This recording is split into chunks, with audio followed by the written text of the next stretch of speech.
Hello po sa inyong lahat mga kamatyas. Medyo late po ang ating upload ng video na ito patungkol sa candidates. Nagpahinga lang po ng konti sa katatapos lang na 19th edition kamatyas Rapid Open and Kiddies na ginanap po sa Vista Mall, Santa Rosa, Laguna nitong nakaraang Saturday lang. Ayan, nagpahinga lang po si Coach kasi busy sa preparations and everything.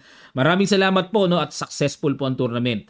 At bago natin pasadahan po itong candidates ay iwanan ko muna kayo ng puzzle mga kamatyas hatid sa atin ng Internet Chess Club. It's white to play. Ano kaya ang magandang gagawing bira dito ng white? Na sa ayaw at sa gusto ng black talagang talo talaga mga kamatyas. Naku, matyas pa. Lapag niyo po ang inyong mga kasagutan sa comment section below mga kamatyas. Kung wala pa po kayong Internet Chess Club applications, downloadable po sa Play Store and App Store. Free lang ang paggawa ng account. Nako, mananawa ka sa ganda ng mga puzzles dito. Talagang matitrain ka. Okay po, unahin nating i-analyze ang nagkapisakang laban. Fabiano Caruana, Hikaru Nakamura, round 1 pa lang po dito sa candidates. Nagkapisaka na yung iba. At para sa inyo pong kaalaman, bago tayo magsimula, ang magcha-champion dito sa candidates ay haharap kay World Champion Gukesh ng India. At malalaman kung mapapalitan ba trono o mamimaintain ni Gukesh. Okay. Ang ginawa po ni Fabi, nag-knight F3. Nakiramdam muna. Long game po time control nito ha. At face to face, nag-D5 si Naka. Nag-C4, pa-English opening ang paramdam dito na gustong puntahan ni Fabi. Nag-E6 para patibayin ang D5. Nag-G3. Pagka ganito pong approach na G3, pakatalan opening yan. Pero hindi po hinayaan ni Naka. Inukupahan niya kagad ang D4 para maiwasan ang katalan at pa-English opening na po ito. Kasi usually po, knight F6 ang ginagawa dito. Tapos, magdi-D4 ang puti, katalan opening papasok. Pero dito, D4. Bishop G2, knight C6. Ayan. Castling, Bishop C5. Para po sa inyong kaalaman, konting background lang po sa opening na ito. Ito po ay pa-reverse Benoni. Parang yung white dito, Benoni setup ng black. Imagine niyo po na baliktad lang. At itong ginagawa naman ng white or ng black ay sa white po yan na pattern. Anti-Benoni setup. Okay, tingnan natin. Nag-E3. Hinamon kagad ni Fabi ng basag sa sentro. Natural po kasi dito D3 sa opening theory. Pero itong E3, tingnan natin. Pambasag. At medyo unusual din po ang setup ng knight. Usually naman po dito, knight F6. No, malalalim ang preparasyon nila ngayon sa candidates ha. Knight GE7 at kinapture po ng knight maagang nawala sa libro dahil ang nasa aklat pa number 1 is e takes d4, pangalawa d3, pangatlo a3 para magbi-b4, pang-apat ang b3, panglima knight g5. Dito pa lang sa candidates lumabas ang knight takes d4 preparation, wala kaagad po sa libro. Knight takes d4, e takes, akala ko kakainin eh. Napa-e takes kagad ako pero nag-b4 muna. Ano kaya tong klaseng preparasyon ni Fabi? Parang home preparation to mga kamatyas Obligadong capturein eh. Hindi pwedeng umatras lang no kasi may c5 eh. May c5 eh. O kaya kain lang yon. Pero yun, syempre kailangan naman bawiin. Nag-castling lang. Ayan, medyo may karga no, malalim talaga. Opening pa lang may lalim na. Dito po ang tanong ko mismo sa posisyon na to. What if queen takes d4? Ewan ko po, siguro tanong nyo rin mga kamatyas, ano? Paano kung kainin? Bakit kinaslingan at hinayaang madepensahan pa yung pawn d4? Paano kung kainin gagad? Ay, mag-queen a4 check. Oo nga, madali lang palang unawain, ano? Paano kung mag-king f8? Kung kainin man ito kasi may kain doon. Pag kinain ito, babawi dyan, may knight c3. Ay, pangita kagad. Pag tira ng knight c3, kulong ang queen sa a1, long collides mga kamatyas at with the idea to play bishop a3, ayun threatening the knight and threatening the queen. Patal ka agad. Fatal mga kamatyas. Balik po tayo. Kaya pala hindi pwede yon. Ayun. Nag-castling and the queen b3. Okay, so ganun pa rin, ano? Hindi pa rin magalaw yung pawn sa d4 at nag-bishop a5, umiwas. Knight C3. Pinapakain talaga yun. Knight F5. Knight ang ipangka-capture ni Naka dyan. Kasi po dito mga kamatyas, pag kinain kasi to, may Queen A3. Grabe. May mga ganun ano, double attack. Paano kung kumain dito? Sandali lang po mga kamatyas Curious ako dito eh. Kain o di obligadong, paano kung maghamon? kakainin lang. Kain kasi hangin yung knight, ano, tapos bishop A3, rook to D8, and then rook F to D1. Ayun, babagsak pala yung pawn sa D6. Okay, bishop pair pa ang mapapasakamay ng white dito mga kamatsas. Tapos C5, etc. Positional advantage dito ang white. Okay, medyo pangit nga sa black. Balik tayo mga kamatsas, no? Kaya ginawa ni Naka, nag-knight F5 siya. Knight ang gusto niyang ipangkain sa pawn D4. At nag-bishop A3. Tiniret ang tore. Rook E8 umilag lang.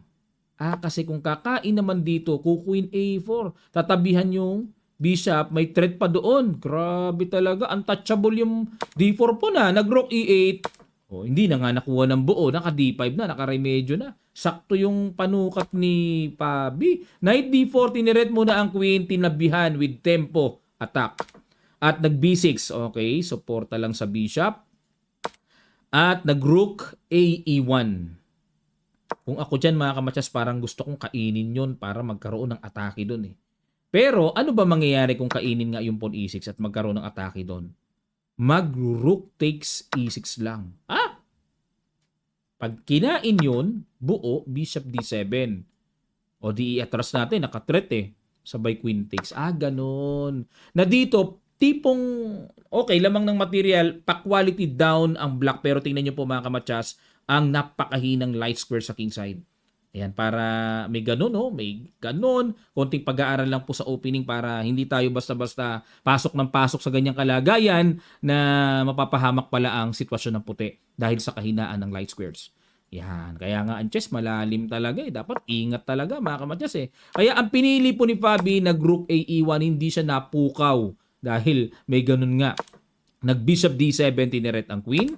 Nag-queen D1, ilag lang, only square lang naman eh, no? Nag-C5 na.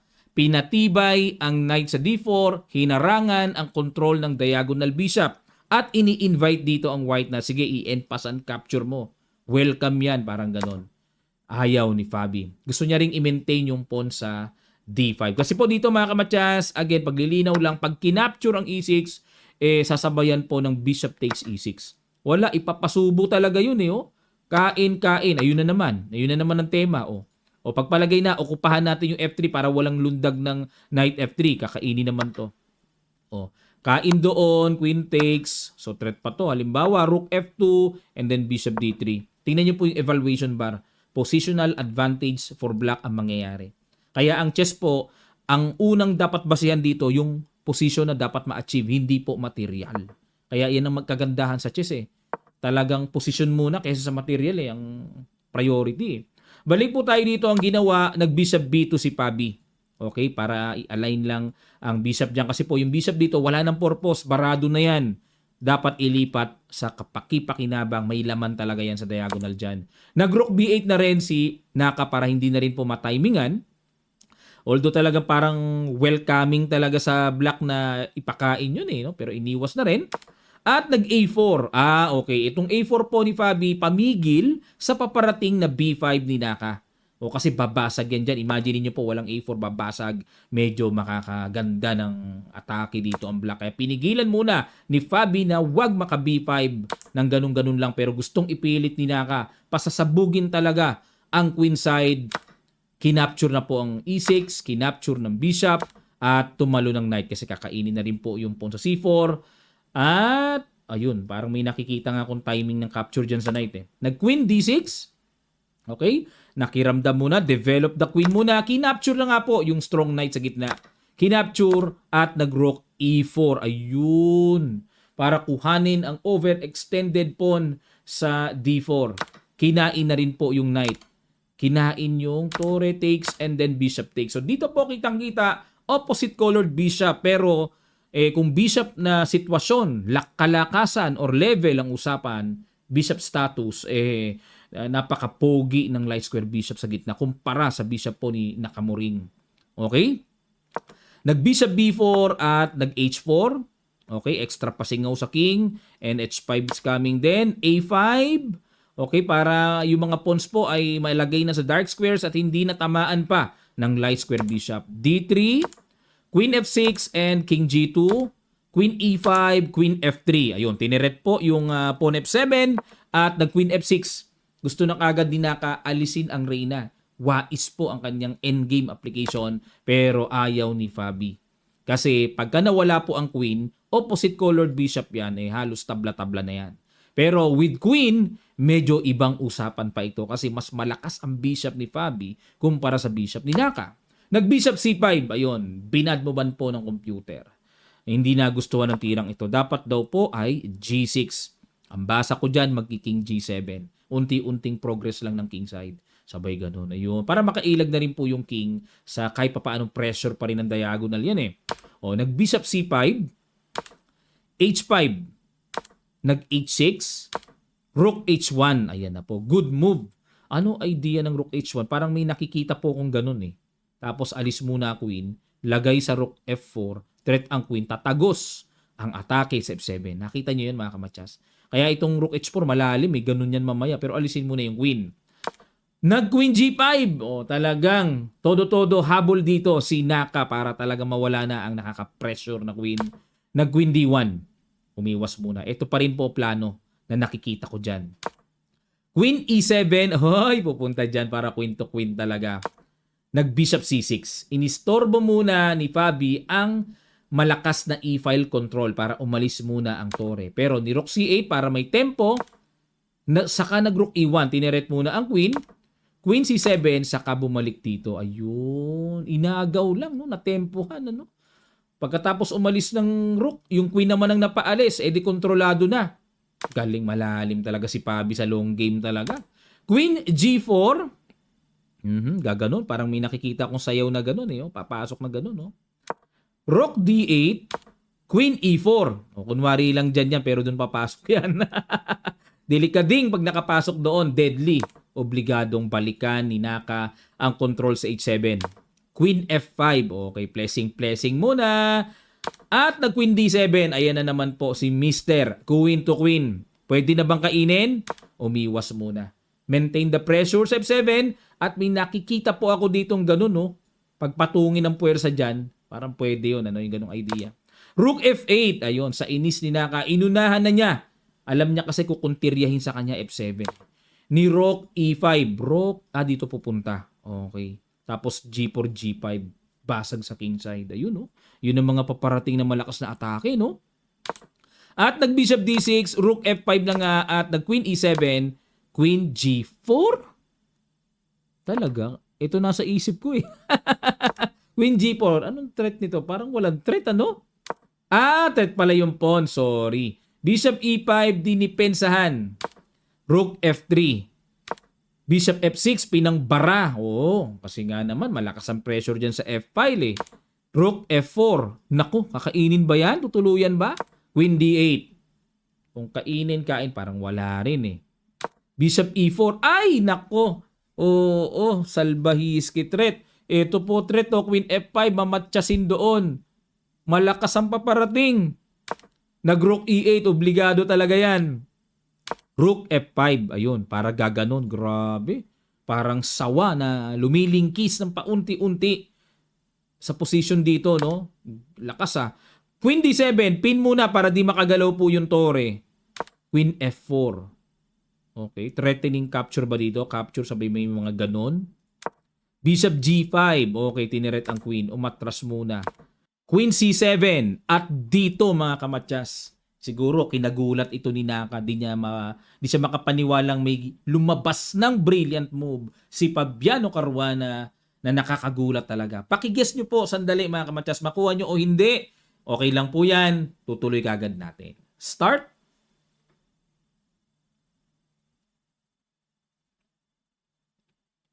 Maraming salamat po mga kamatyas. Kakagulat yan. Boom! May Rook takes F7. Kinain. Tusok. Harang. Di parang unang tingin. Paano ngayon yan? Ayun, may ganun pala. Bagsak din pala yung tore. Nagulintang si Nakamuring. May ganun na pala. King F8. Kinapture. Queen E8 and Bishop D7. Hinabol ng threat. Chumek with tempo. King G1 lang muna. So dito, Next target na nakikita ko ay pabagsakin yung pawn sa d4 at the same time, ma-take advantage yung tipong nakaganong position ba or nandyan ang queen, bishop nandyan. Atakihin kasi po napaka-weak ng light squares dito para atakihin ng black king. Nag-bishop f6, dinipensahan. Ayan na nga. Nililingkis na ang position dito ni Naka. You know, imagine bishop c6, bishop d5, check. Nakaka-pressure, no? Nag-queen d8 at nag-bishop c6. Ayun, no, ipoporma doon, no? Lalagyan ng buntot yung reyna. Aha, check. Ayun, obligado, no? Kasi hindi pwede king f7. Nako, todas. Todas, hindi maka-king g6 may pawn. Queen d8 at nag-queen b7. Ayun. Pag umalis ang queen, kainin talaga yung pawn sa b6. Bishop to e5. Ayun, naku po. Naku po, may threatening matchas. Queen c7, yun din purpose ni Naka. Bakit siya nag-bishop, no? Para masalo niya ng harang. Check. King e7, ayun. Kalikot blues. Nangangalikot. Yan ang nakakasakit sa ulo, yung ganyan. Yung makalikot. Naku po, under pressure talaga. Black is in big trouble, ika nga. Nag-king d6, tatakbo si Naka. At nag-bishop e4 para check dito. Pero hindi po nagustuhan ng computer ang tirang bishop e4. Dapat daw po, dito atras sa f3. Diyan pala atras. Okay, tingnan natin ang kaibahan. Lalim naman ng bishop e4 sa bishop f3. Isang square lang yun ah. Tingnan natin. Nag-king e7. Ayun, hindi rin nakita ni Naka ang accurate move na king c5. Sugod. Sugod na pala. O kasi kung check doon, sugod, check doon, papasok lang yung king eh. Oo nga, no? Kulang ang queen para atakihin or i-pressure ang king pagka nakapasok yung king sa c3. Ginawa ni Naka, umatras eh. Bishop g6, ayan, para may kalikot check. Bishop f6. Check, gumanon. Check, gumanon. Ayun, so dito naman susundutin. Nag-bishop e5 kasi kung check dito, ganun lang naman eh, no? f4, ayun na nga po, sinundot na. Bishop f6. King G2, naku po, ito na, dinaan na sa islog-islog. Naka-freeze eh, parang wala pa ring magawa dito, black eh. Queen D6, summon, queen to queen, check doon, ganon, and nag-king F3. Hani pa, king walk. Queen E7, queen to queen ulit. Queen, ayon, pumayag na pala ng queen to queen. Kinain na, yun lang. Wala na eh, kasi kung hindi kakainin, para sa akin, positionally dead na rin talaga mga kamatyas eh. Pero dito, yun lang, may e5 kasi. Pinasok opposite colored bishop. Siguro akala ni Naka, very easy to draw. Wala, connected po kasi yung pass pawn eh. Bishop, ayan o, para pag kinain yun, may bawi. So, ayun, yun din nasa isip ko eh. Yan din talaga nasa isip ko bago kainin yun, ano? Pero correct play pala is G5 yun. Para konting kaalaman lang po sa endgame mga kamatyas, konting pag-aaral lang, G5 pala accurate dito. O, halimbawa kung gumanon, huwag pansinin yan. Kakainin yun. Ay, oo, yun nga pala, purpose, oo. Kain-kain para makatawid na ng buong buo yung two connected pass pawns, makakagapang na po paunti-unti yan. Oo, talo kagad. Deads kagad on the spot yan pagka ganyan. G5 pala, no? Pag G5 naman at pag kinain naman kain, magkakapass pawn naman, mga kamatyas. Kaya perfect na perfect ang G5. Pero yun nga lang po hindi halata. Kasi kung ako po ang titira, parang ito rin ang nasa isip ko na tinira ni Fabi. King D7. Wala na. Windang na si Naka. Bishop H4 daw ang tamang tira. Bishop H4. Ipapakain pa yun? Naku po, mahirap na. Hindi na kaya. Mahirap, no? Pero pinapakain pa rin naman, Hindi kinain. Kasi pag kinain po, check dito nga ganon. So, parang pahinog muna. King D5, maka-progress muna. Ito rin po. May ganun din pala kasi yung bishop maintain dyan para barado, hindi masuportahan yung aataking pawn sa b6. Nag-bishop h4, f6. Ay, na bad move na ng tuluyan dito si Fabi. Accurate po ay kainin na pala yung pawn sa d4. Okay, pero f6, kinain, e6 check, ganon, ayun. Hindi rin nakita dito yung king c7 accurate move. Kung sa bagay po mga kamatyas, ito na po kasi yung lalim ng endgame ewan ko, ba't ganun, Mahaba pa naman oras ni Naka, 4 minutes pa. No? Nakapagtaka rin, hindi niya tamaan ngayon ng accurate moves. Nag-king C6, ayun, Grabing kauta, kain, may pass pawn. Bagsak pa yung pawn sa A5. Bishop E1, obligado po talagang kailangang madepensahan yon. C5 at dito po naparesign ang Blitz King ng chess.com na si Nakamura. Grabe, no? Wag muna kayo alis mga kamatsas. May pangalawang game pa tayong i-analyze na nagkapisakan din dito sa candidates. Isang video na lang po. Hindi ko na pag-iwa-hiwalayan para isang latag na lang. Okay, ngayon po kasi ongoing ngayon sa mga oras na to ang round number 2. Pero bukas natin po yung papasadahan yung mga mangyayari doon. So dito po ay napakalalim ng endgame knowledge and application ni Fabiano Caruana. Kinapos po si Naka eh. Ewan ko kung napabilis-bilis siya ng tira pero ayon po sa time halos dikit lang naman sila, gumamit din ng oras naman din si Naka eh. Hindi naman ganun kalaki ang agwat na parang ang bilis-bilis tumira ni Naka, hindi. Nag-ubos nga ng oras eh. O labang pa nga sa oras si Fabi bandang huli. Talagang malupay talaga si Fabi pagdating sa long game. Yan ang masasabi ko, malalim tumira. Okay, ito po yung pangalawang nagkapisakan. Walang iba kung hindi sa bakbakan nila Praggnanandhaa ng India. Black dito si Anish Giri. Nag-E4. C5 Sicilian. Knight C3. Ba, magkukuts na ba pattern yata? D6. Paborito ko to, Grand Prix. Ayan, sa mga sumusubaybay ng ating mga tirada at laro. Oh. Oh, ay kala ko Bishop C4. Sasapul sana sa preparasyon ko kung dito. Pero Bishop B5, nakita natin to kay Magnus Carlsen. Magnus Carlsen, ang Sicilian Grand Prix. Ginamit nyo, sabay A4. Yan. At Knight C6. Dito po mga kamatyas, konting kaalaman lang sa opening. Pag kinapture kasi ang Bishop capture, papaburyan sa puti. Magkakaroon ng powerful ang control ang white sa A-file and under pressure naman ang black dito sa A-file. So, kahit double po niyan, very essential po yan sa white. Nagbibigay po yan ng kagandahan ng position. Kaya kailangan po dito ay Knight C6 develop lang. Nag-castling, A6 paalis na at yun umatras. O, halos kahawig na po sa Sicilian Grand Prix ko. E6, D3, Knight GE7, F5, nako, pasok. Preparasyon ko to mga kamatyas. Ito pasok talaga sa linya ko. May F5 ako dito eh. Kain, Queen E1, grabe oh, malalim talaga tong si Prag. Nasa preparasyon ko to, meron po akong database ito nakatago. Nasa preparasyon ko to. Grabe oh, alam din pala niya. Wala na talaga sa panahon talaga ngayon, no? May preparasyon ka, suyurin mo pa kasi alam din ng iba. Oh, Queen E1, pakain talaga yung pawn na yun para mabuksan yung diagonal sabay Queen E1, nilipat yung Queen sa H4.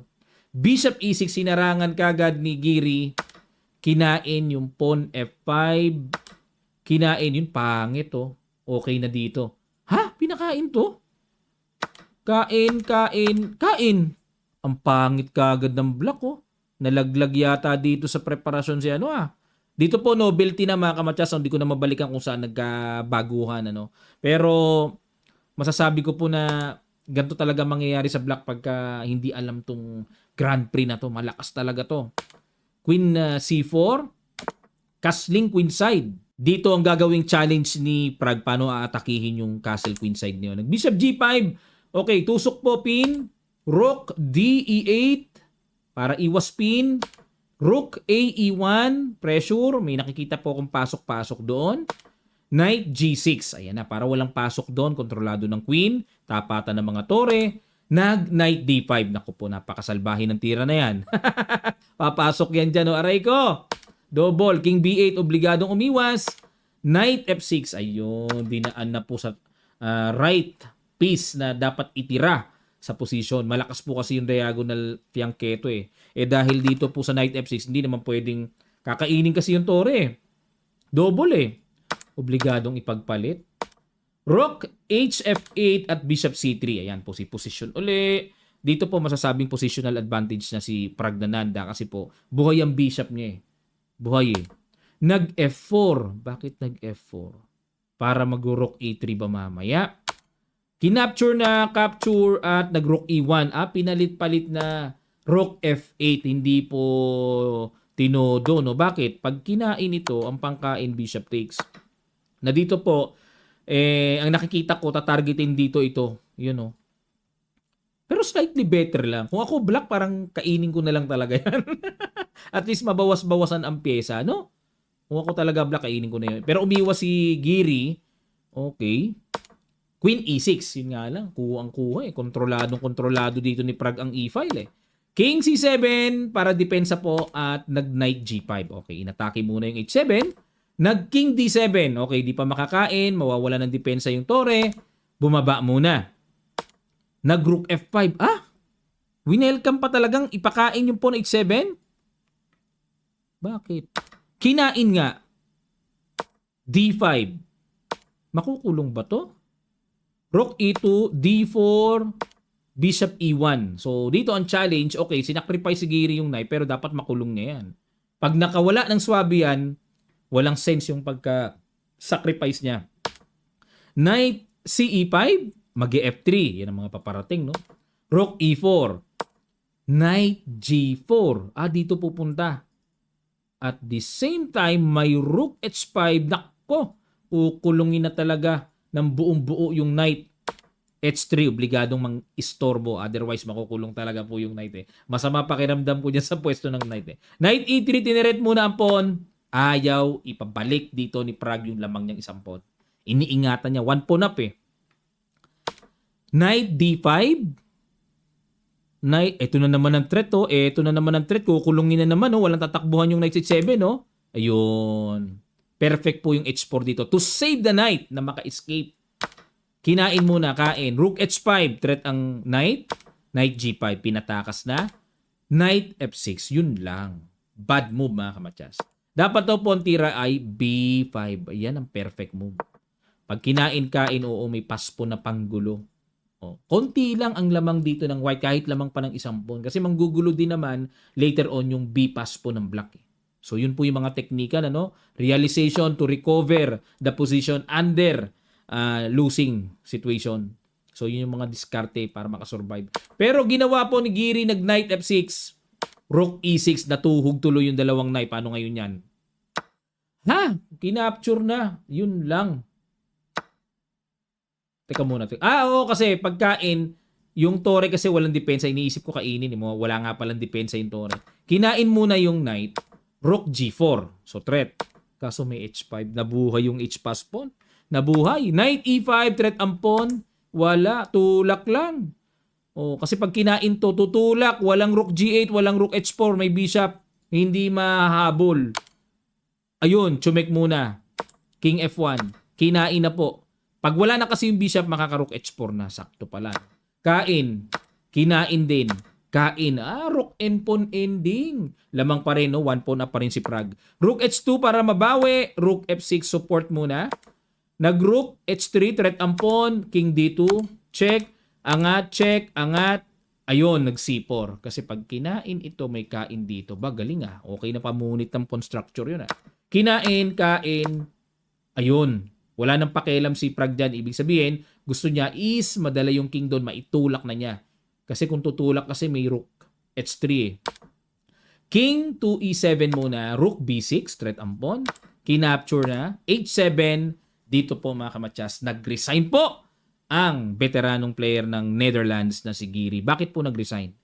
Obligado ito, di ba mga kamatsas? Gaganyan yan. Tapos dito po wala pupunta. Hindi makain-kain nga pala yun kasi may kain yung tore. Obligado, bababa, Rook H1. Eto na oh, may ganun. Tapos kagad, ano? Wala na, check. Hindi lalapitan na lang. Check, lapit, check. Wala na rin naman eh. Hindi na rin naman mahabol yun eh. Otherwise, pagka-check sa F-file, gaganon. Queen, takes, wala na. Ang ano eh, napakalapit ng king to hold the... Wala, may pawn pa. Wala na, talo na talaga. Grabe! Nakapisa ang medyo bagets. Tinalo veterano. Upset to para sa akin, mga kamatsas. Kasi si Giri po, veterano para sa akin yan. Medyo bago-bago pa sa level na to ha. Masasabi kong medyo bagong sampa pa lang si Prague. Pero nakapisa kagad. Alright, at ito po yung pangatlong nagkapisakan. Sindarov versus Andrei Esipenko. Parehong bagets ito. No? From Uzbekistan and from Russia. Naku, magandang laban ito. Nag-D4 si Sindarov, D5 si Esipenko, C4, E6, Knight F3, Knight F6, Queen's Gambit po, decline. Kinain, pa-exchange variation to, ng Queen's Gambit, decline. Bishop F4, okay? Queen's Gambit po ito, no? E3, C5.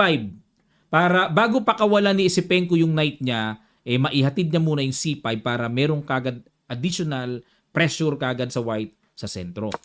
Bishop D3, basta develop lang, castling ang idea, knight C6, castle, and nag C4. Ayun. Inatake po ang bishop, atras lang. So, yan, sa mga ganitong positional concept, dalawa atrasan pero mas kapaki-pakinabang po ang atras dyan sa diagonal na yan. Lagi po natin tatandaan. Ano? Knight H5, tineret ang bishop sa F4. Bishop E5 para pag kinain, magkakaroon po ng discovered attack sa knight.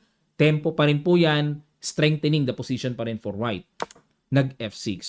Okay, bookline pa. At nag Bishop G3. Yan po lumalabas ngayon na novelty. Kasi nangyari noong 1988 pa. Tagal na. May tumira po ng Knight G5.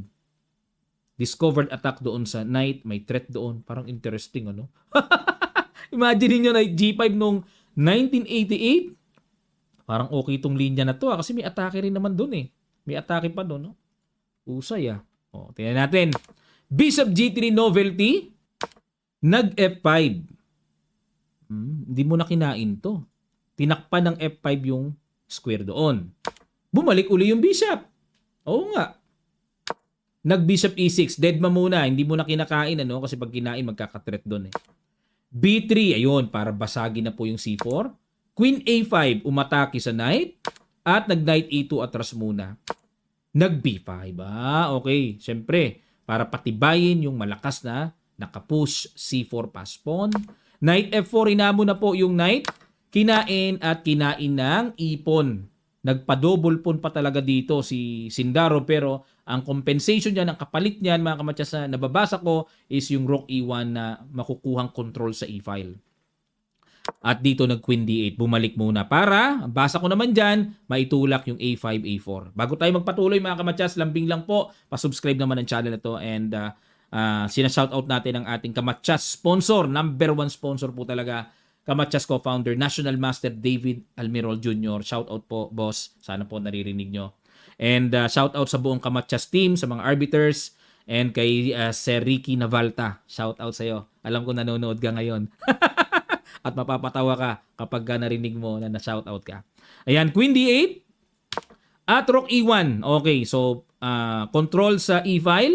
Nag-Queen D7, angat lang para may suporta na po yung bishop. Kasi po, pagkatira ng Rook E1, ang threat is Bishop takes G7. Paki-imagine nyo, and kukuhanin po yung bishop. Okay, so nag-Queen D7, support muna, at nag-Rook E3. Okay, ang nakikita ko naman dyan, angat, parang gano'n, no? Triple attack, double attack, battery. Rook A, E1, agap-agap din naman po si Esipenko. Nag-H4. Okay, para mag-H5, H6, mga ganong attacking pattern sa king side. Nag-H6 kagad. Para walang may Knight G5 din kasi at the same time. Kaya nag-H6 muna to support. Nag-G3. So, iislog yan. Magkiking G2 yan. Yan ang mga diskarte nila, no? Mga paislog, ano? A6 muna, patibayin muna. At nagking G2. Islogan time. Bishop F7. Ayun, susundot naman doon. Oo nga, no? Maganda yung bishop dito. Imagine niyo mga kamatsas. Nag-Queen D2. Agad na umilag. Sinundot ng bishop. Queen E2. Sinundot uli ng bishop. Yun na nga ang nasa isip ko. Dalawang panundot na matutulis na nakaka-pressure. In A4 na. Okay. So gusto talaga. Kontiryado talaga dito ni Sindarov na mambasag. No? Especially sa pawn structure na yan. Bishop A5. Bakit? Itutulak yung pawn mamaya. Kinain, kain, at nag-Bishop D1. Okay, para makaalis na po yung Reyna, no? At makakontra na yung malakas na yan. Kinapture, ayun. Binad mo ba? Siguro wala sa timing, mga kamatsas. Bakit kailangan capturein na? Yun ang tanong. So, ang tamang tira daw po is Bishop B6. Oo nga. May threat sa D4. Oo, yan ang perfect move. Oh. I-pressure muna yung pawn D4. Pero kinain ka agad eh. Kinain sa kagumanon. Wala na sa timing. Wala sa timing. And dito po mga kamatsas, napakaganda ng ginawa ni Sindaro. Rook A6. Rook A6. Okay. Kinain ng knight with threat. Queen H5. Lalim. Lalim. Kala ko nasa isip ko mga kamatsas, kakainin lang to eh. Ang lalim nag-Queen H5. Binitin lang. Teka muna, ano na nangyayari? Kinain. Okay, kinain, gumanon. Nagpa-quality down dito si Esipenko, okay, to support the bishop. So malakas yung knight and malakas yung gagapang na paspon. Ayan ang nakikita ko. Kapalit dito, no? Kinain na, kain. Ayun. Bakit naman daw hindi DC4? Check pa. Magbi-bishop F3 sabay queen D6. Magulo rin, ano? Nakakatakot din talaga. Saan ba pupunta yung queen? Queen F6 dito ang punta. Lamang pa rin ang puti eh. Lamang pa rin talaga. O, balik tayo. Pinang-capture BC4. O, yun, tumaas na po evaluation bar. Bishop A4, sinundot ang reyna. Queen C5. Okay, pagbitaw nito may threat doon. Queen G6. Queen G6, bakit? Nag-bishop A7. Okay. Madali lang palang unawain. May threat kasi. Naguluhan ako dun eh. Bishop A7, umiwas ang bishop at nag-rook E8. Okay, para daanin sa paglamang ng materyales. Lamang ng material, daanin sa yan, alam na alam nyo. No? Comment down below. Ano yung lagi nating sinasabi dyan. Okay, kinain. Angat ang king. Queen G6 check. Baba ang king. Bishop D7. Nako po, grabe, no? Walang magawa yung posisyon ni Esipenko. Nag C3, okay, 2 moves na lang, magku-queen na. Queen E8 check at gumanon. Queen G6 check, gumanon. At dito mga kamatsas. Okay. Naihabol ni Sindarov ang brilliant move na pagtira nun. Suko si Esipenko, walang magawa. Pakiguess nyo po sa ilang sandali lang, tutuloy agad natin. Start.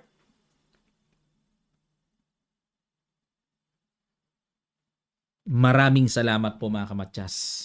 Boom! Pagka sa boxing, tulog kagad. Bakit po resign? Kasi threatening, matchas doon. Pag kinain, may kain. Pag king F8, matchas. Pagka gumanon, check lang. Angat, di matchas. Kahit pala kainin lang to, no? Kahit pala kainin lang to, matchas pa rin. Daming matchas eh. Okay, yan po mga kamatchas ang nangyari dito sa round 1 pa lang. Yung isa po tabla, laro nila Matchas Blue Boom, no? Tabla po. At so far ay pakita ko po sa inyo ang kanilang results and standing. Ayan, nangunguna si Fabiano Caruana.